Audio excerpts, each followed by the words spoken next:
You may not be aware of the many challenges that men and women face during re-entry after being incarcerated. Tarrant County has a lot of people coming home from prison. They send a lot of people to prison. Texas sends a lot of people to prison. Therefore, it's a great need for re-entry ministries, re-entry programs, and communities when people come home for them to be successful. Commonly, men and women attempting re-entry face difficulties securing employment, finding clean, safe, affordable housing, and obtaining numerous necessities that are essential during the process of reintegration. So I went to prison and I had to do some federal time and some state time. And while I was in prison, my ex-husband divorced me, so obviously I didn't have anywhere to go unless I was going to go home to my parents in Florida. I didn't even know how to go to the bank. I didn't know how to pay a bill. I didn't know how to do nothing because I was been in the streets all my life. You know, fast money. It was either fast money, using drugs, selling drugs, or in jail. I've been in jail 4 times. I didn't have any drug and alcohol abuse. My crime was a white-collar money crime. Looking back today, that it had more to do with, being in an abusive marriage and just being unhappy with myself. And to explain it in simple terms, some people get drunk or get high with drugs. Money was my drug, and I was laundering money from the bank to cover up for my just miserable relationship I was living with every night. I've always had to struggle. I've always had to lie, steal, manipulate. I had to do whatever I felt like I had to do to survive. But she just laid it out to me and just showed me that life could be like this if I did certain things.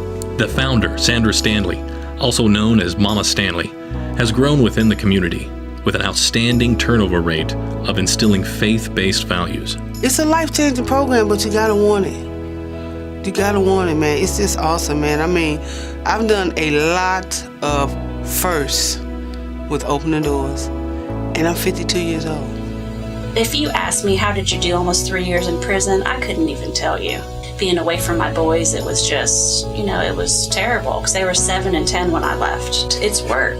You have to do your part. You have to be ready to go out and, have some goals for yourself. And she can't do it for you. You have to come out willing and persevere. You have to persevere because there's a lot that will come, at you full force. You just have to keep persevering.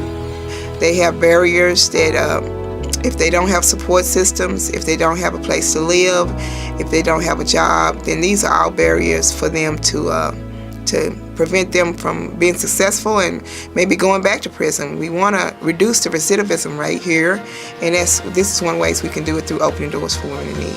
The Change a Life Nehemiah Project. This project purchased the city-owned abandoned building located on Horn Street in Fort Worth, Texas, and renovated the existing structure and created opportunities for on-the-job training. I mean, when we had the hard hats on that day and we came in here and we just knocked it all down. The project allowed men and women to train in retail sales, small business management, office administration, and accounting. The Change a Life Nehemiah Projects is a significant component to the Opening Doors for Women in Need, allowing men and women to gain practical skill sets and self-confidence while working. I graduated school in October. 2 weeks later, in November, I had my first job. I was working for Martin Sparkling Gear, and I stayed on that job 3 years. And I loved the job. I prayed about this job. I love this job. This is just one of many stories of the many women and men Opening Doors for Women in Need has changed their lives and turned them around. We ask for your support and encourage you to donate to Opening Doors for Women in Need.